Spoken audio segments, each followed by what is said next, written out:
अस्सलामुअलैकुम। उम्मीद है कि आप सब खैरियत से होंगे। मेरा नाम मोहम्मद इदरीस है और आप देख रहे हैं ऑल सब्जेक्ट्स गुरु।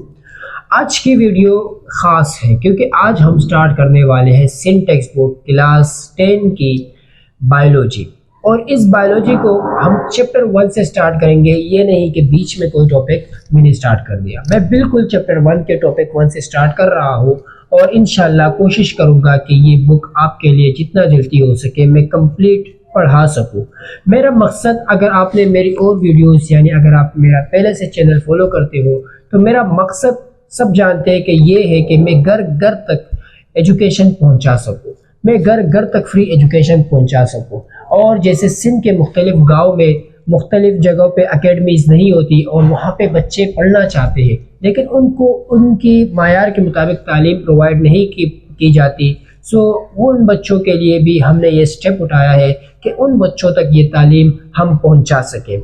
सो मैं बच्चों को ये भी इजाज़त देता हूं कि अगर आपके घर में इंटरनेट नहीं आता या इंटरनेट के सिग्नल वीक होते हैं और आप चाहते हैं कि मतलब मैं पढ़ूं और आप दूर कहीं कैफ़े वगैरह पर जाकर पढ़ते हो तो मेरी आपको ये भी इजाज़त है। और बाकी अगर आप पहले से देख रहे हो तो आपको पता होगा कि मैं ये इजाज़त देता हूँ कि आप दूर कहीं जाके वीडियो को आराम से डाउनलोड करके घर पर आके सुकून से देखा करें और अपने नोट्स बनाया करें। और इसके अलावा हम व्हाट्सएप सपोर्ट भी देते हैं बच्चों को, यानी आप हमारे व्हाट्सएप ग्रुप ज्वाइन करें, वहाँ पे हम आपके क्विज़ भी लेंगे, यानी आपके टेस्ट भी कंडक्ट किए जाते हैं, यानी हम एक प्रॉपर सिस्टम प्रोवाइड करते हैं बच्चों को। हमारा मकसद सिर्फ ये है कि हर बच्चा, हर घर का बच्चा पढ़ सके। सो उम्मीद है कि आप इस मिशन में हमारा साथ देंगे और ये वीडियो ज़्यादा से ज़्यादा शेयर करेंगे। सो और टाइम ज़ाया नहीं करते और चलते हैं, अपना टॉपिक स्टार्ट करते हैं। सो बेटा, नाम है चैप्टर का गैसियस एक्सचेंज, यानी चैप्टर का नाम तो गैसियस एक्सचेंज है लेकिन इसका जो पहला टॉपिक है वो है गैसियस एक्सचेंज इन प्लांट। लेकिन हम पहले समझते हैं गैसियस एक्सचेंज को, फिर हम आएंगे पहले टॉपिक पर। गैसियस एक्सचेंज का मतलब होता है गैसों का तबादला, यानी इसका माना है गैसों का तबादला। अब गैसों का तबादला क्यों जरूरी है? इंपॉर्टेंट सवाल है ना कि गैसों का तबादला हम क्यों करते हैं। अगर हम ऑक्सीजन इनहेल करते हैं और कार्बन डाइऑक्साइड एक्सहेल करते हैं तो इसकी जरूरत क्यों पड़ी?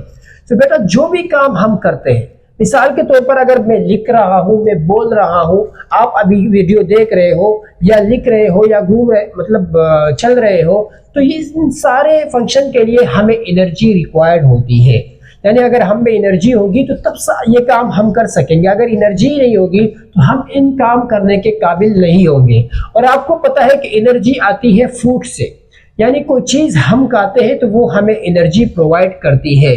लेकिन फूड भी तो किसी ना किसी तरीके से बन रही होगी। ऐसा तो नहीं है कि फूड हमें बना बनाया हुआ मिल जाएगा कहीं से, हमें तो मिल जाता है लेकिन किसी ना किसी को तो ये फूड बनानी पड़ेगी, सही है। सो उनको बनाने के लिए ये गैसेस ज़रूरी होती है। इसके अलावा एनर्जी को भी बनाने के लिए, यानी फूड को एनर्जी में कन्वर्ट करना, इसके लिए भी गैसों का ज़रूरत पड़ता है। अब पढ़ेंगे हम gaseous exchange in plant. Plant में हमारे पास दो प्रोसेसेस होते हैं इम्पोर्टेंट। कितने प्रोसेसेस होते हैं? दो इम्पोर्टेंट प्रोसेसेस होते हैं। नंबर 1 है फोटोसिंथेसिस, नंबर 2 है रिस्पायरेशन। इस 1 बाय 1 इसको डिस्कस करेंगे, आपको बिल्कुल अच्छे तरीके से समझ में आएगी। फोटोसिंथेसिस में क्या होता है कि एक पौधा है, मिसाल के तौर पर एक प्लांट है,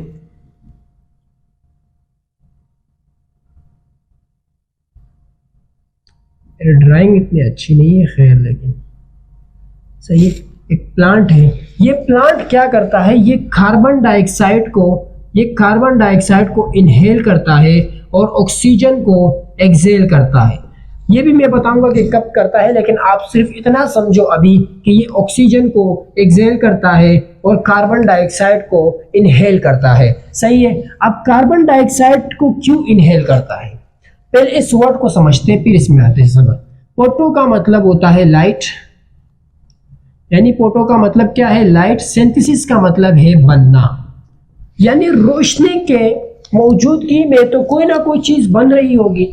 यानी यहां से आपको 50% बात समझ में आ गई फोटोसिंथेसिस का मतलब है रोशनी के मौजूदगी में किसी ना किसी चीज का अब बनना। अब क्या चीज बन रही है वो यहाँ हम डिस्कस करेंगे डिटेल से। जब यानी ये कार्बन डाइऑक्साइड को इनहेल करेगा और यहाँ नीचे रूट से, मतलब ये रूट है इसके, इस रूट से ये वाटर को जज़ब करेगा और यहाँ से जब यहाँ ग्रीन पार्ट में आएगी तो यहाँ पे एक यही प्रोसेस होता है जिसको हम कहते हैं फोटोसिंथेसिस। सही है, इसको हम कहते हैं फोटोसिंथेसिस। जब कार्बन डाइऑक्साइड वाटर के साथ कंबाइन होगा तो इससे बनेगा फूड और साथ में ऑक्सीजन रिलीज होगा जो मैंने आपको कहा था कि एक्सेल करेगा। सही है, फिलहाल इतना समझो कि एक्सेल करेगा। आगे बात करेंगे कि ऑक्सीजन कहाँ इस्तेमाल होता है और कैसे, मतलब इसके आगे कॉन्सेप्ट है। तो फूड बन जाएगा, यानी एक इनऑर्गेनिक कंपाउंड को यूज करके ऑर्गेनिक कंपाउंड बनाया। अब इनऑर्गेनिक और ऑर्गेनिक का कॉन्सेप्ट क्या है मैं आपको समझा दूं कि इनऑर्गेनिक का कॉन्सेप्ट ये है कि अगर कार्बन का डायरेक्ट बॉन्ड या कार्बन का डायरेक्ट बॉन्ड हाइड्रोजन के साथ हो, अगर कार्बन डायरेक्टली बॉन्डेड हो हाइड्रोजन के साथ, सही है, तो ये होगा ऑर्गेनिक बॉन्ड। सही है, ये होगा ऑर्गेनिक बॉन्ड। लेकिन अगर कार्बन अगर हाइड्रोजन के साथ डायरेक्टली बॉन्डेड नहीं हो, जिससे यहाँ पे है, यहाँ पे तो इसमें हाइड्रोजन ही नहीं है। ऐसे आपको और भी कंपाउंड्स मिल जाएंगे। सो यहाँ पे कार्बन ऑक्सीजन के साथ बॉन्डेड है, ना कि हाइड्रोजन के साथ। और यहाँ पे आप देख सकते हो कि हमें ऑर्गेनिक की डिफिनेशन ये है कि कार्बन हाइड्रोजन के साथ डायरेक्टली कोवेलेंटली बॉन्डेड हो, और यहाँ पे कार्बन ऑक्सीजन के साथ बॉन्डेड है, तो इसका मतलब ये है कि ये इनऑर्गेनिक कंपाउंड है और ये ऑर्गेनिक कंपाउंड है। समझ में आई बात? यानी हमने क्या पढ़ा गैसेस एक्सचेंज प्लांट में, यानी कि दो इंपॉर्टेंट प्रोसेसेस हैं। सबसे पहला फोटोसिंथेसिस, यानी लाइट की मौजूदगी में कोई ना कोई चीज बन रही होगी। जब इनऑर्गेनिक कंपाउंड यानी कार्बन डाइऑक्साइड H2O वाटर के साथ मिल जाए in the presence of sunlight, so उससे फूड तैयार होता है। ये ग्लूकोज का फार्मूला है। याद रखना कि ये इक्वेशन बैलेंस नहीं है और ना ही मैंने की है, लेकिन सिर्फ आपको समझाने के लिए लिखी है। इसके अलावा ऑक्सीजन रिलीज हो जाएगा। सही है, और ये जो बात मैंने लिखी है ये मैं आगे आपको समझाऊंगा कि क्लोरोफिल का मतलब क्या है। दूसरे प्रोसेस पे आते हैं रिस्पायरेशन, यानी इसमें क्या होगा कि फूड तैयार हो रहा है। फोटोसिंथेसिस में क्या हो रहा है कि इनऑर्गेनिक कंपाउंड आपस में मिलके क्या बना रहे हैं, फूड, जो कि हमें एनर्जी के लिए चाहिए होते हैं। अब रिस्पायरेशन का प्रोसेस क्यों जरूरी है? क्योंकि फूड तो हमें मिल गया, लेकिन रिस्पायरेशन का प्रोसेस भी जरूरी है, क्योंकि फूड हमें नहीं चाहिए, क्योंकि फूड से हमें एनर्जी चाहिए। जब तक एनर्जी नहीं मिलेगी तो फूड भी हमारे लिए बेकार है। सो ये फूड क्या होता है, जब ये फूड ऑक्सीजन के साथ कंबाइन होगा, सो ये कार्बन डाइऑक्साइड यानी ऑर्गेनिक कंपाउंड इनऑर्गेनिक में कन्वर्ट हो जाएगा। ये ऑर्गेनिक है और ये इनऑर्गेनिक है, और साथ में वाटर रिलीज करेगा और साथ में जो हमें चाहिए यानी एनर्जी रिलीज करेगा। यहाँ पे देखो, यानी ऑक्सीजन को ये इनहेल करेगा और कार्बन डाइऑक्साइड को एक्सहेल करेगा। ऑक्सीजन को ये इनहेल करेगा, कार्बन डाइऑक्साइड को एक्सहेल करेगा। यहाँ पे आप देख सकते हो कि ये ऑक्सीजन भी इस्तेमाल करता है, मतलब रिस्पायरेशन में ये ऑक्सीजन भी यूज हो रही होती है। लेकिन अगर रिस्पायरेशन ज्यादा हो, फोटोसिंथेसिस कम हो, तो फिर बाहर से ऑक्सीजन भी इनहेल किया जाता है ताकि रिस्पायरेशन अच्छी तरीके से हो सके। सही है, और याद रखना कि इसमें रोशनी की कोई ज़रूरत नहीं होती, फोटोसिंथेसिस में रोशनी की ज़रूरत होती है। और हम सब प्लांट पर डिपेंडेंट होते हैं। कुछ लिविंग ऑर्गेनिजम्स इनडायरेक्टली डिपेंडेंट होते हैं और कुछ डायरेक्टली डिपेंडेंट होते हैं। मतलब ये है कि जैसे हर्बीवोर्स प्लांट पर डायरेक्टली डिपेंडेंट है क्योंकि वो सिर्फ घास वगैरह ही खाते हैं। कार्निवोर्स इनडायरेक्टली डिपेंडेंट है। इसका मतलब ये है कि मतलब शेर हो गया, अगर शेर किसी गोश्त को खाता है, बकरी को खाता है, सो बकरी भी तो मतलब घास खाएगा तो बढ़ेगा। सो शेर इनडायरेक्टली प्लांट पर ही डिपेंडेंट है। अगर घास नहीं होगा तो बकरी नहीं होगी, अगर बकरी नहीं होगा तो शेर को खाना नहीं मिलेगा। याद रखना ये दोनों प्रोसेसेस बहुत ही इम्पोर्टेंट है हमारे लाइफ के लिए।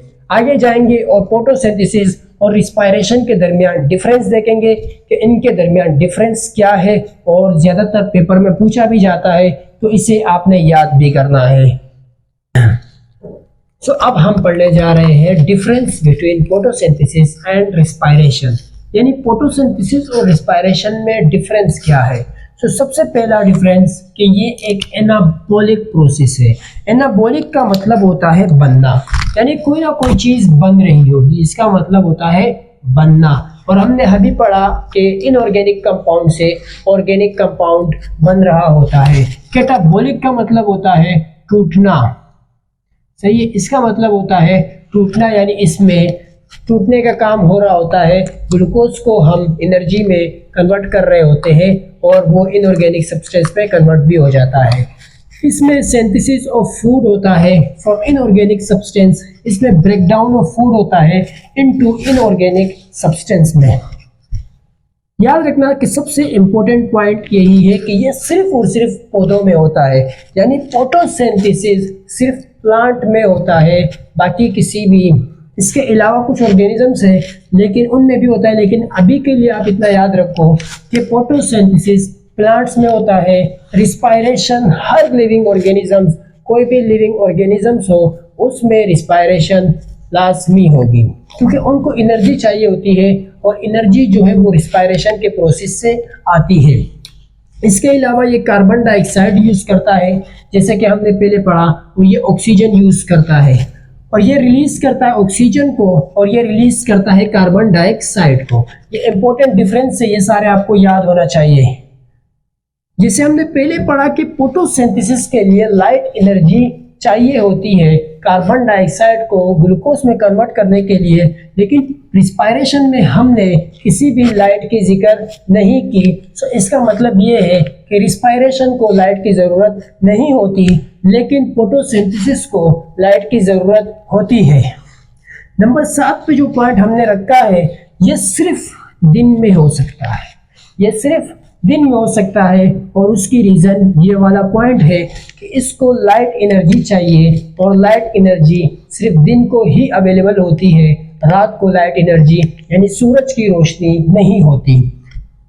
ये ऑल टाइम होता है क्योंकि इसके लिए लाइट की एनर्जी नहीं चाहिए, तो मतलब ये 24 घंटे रिस्पायरेशन चल रही होती है, भले वो प्लांट में हो या किसी और ऑर्गेनिजम्स में हो, लेकिन रिस्पायरेशन हो रही होती है। और प्लांट में फोटोसिंथेसिस सिर्फ दिन को होती है।